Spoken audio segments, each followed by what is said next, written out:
terakhir akibat pandemi COVID-19 ini, pekerja formal dirumahkan itu sekitar 1.046.306 Bu ya. Kemudian pekerja formal ter-PHK itu 378.096 dan pekerja informal terdampak itu 318.000, sekitar 1.742.904 yang sudah di cleansing, artinya kebenarannya. Masih ada data-data yang lain tapi masih lagi proses cleansing Bu. Jadi yang sudah clean and clear berapa tadi Pak? 1.742.904. Dan yang masih dalam proses verifikasi ada berapa banyak Pak? Hampir ada 1 jutaan itu masih di cleansing. Hampir ada 1 jutaan ya Pak. Kemudian kami juga ingin ketahui kalau sebelumnya kita sempat tahu ada pembagian THR namun banyak juga pemberi kerja yang tidak bisa memenuhi kewajibannya untuk membayarkan THR. Ada aduan terakhir update Pak untuk pelaporan dan aduan THR? Baik, jadi Kementerian Ketenagakerjaan telah menerbitkan itu surat edaran mengenai THR, dan salah satu poin di dalam surat edaran itu adalah seluruh Indonesia membentuk posko THR Bu.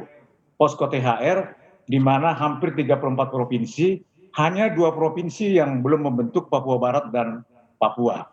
Dari data yang masuk laporan ke posko kita adalah ada sekitar itu per 20 Mei 2020 1.111 laporan dan semuanya telah ditanggapi dengan selesai.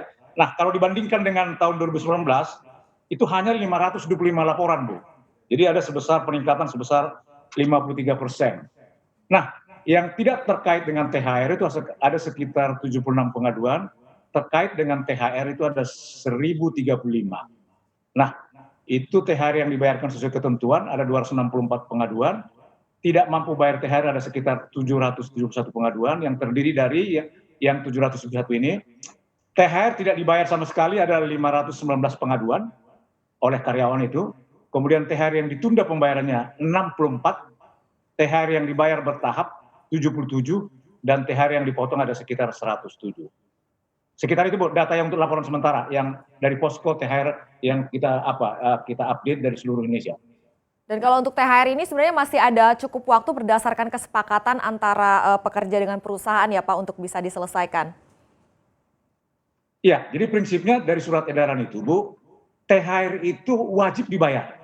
Namun itu 7 hari sebelum hari H.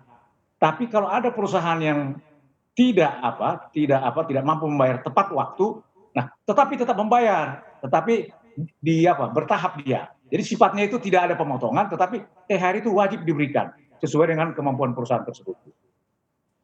Oke, tadi kita sudah bahas THR dan saya kembali lagi soal pekerja yang dirumahkan dan juga yang mengalami PHK. Ini pantauan dari Pak John, di sektor mana Pak yang paling banyak melakukan PHK atau perumahan untuk pekerjanya?